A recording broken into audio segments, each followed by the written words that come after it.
Hello mga madam, it's me, Mama Dragon.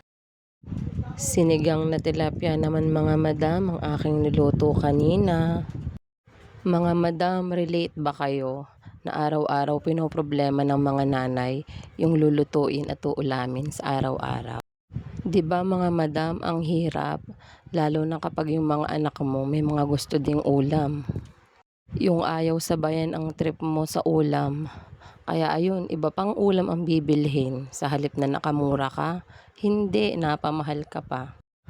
Relate kayo mga madam ano, ganun din ba ang mga anak nyo?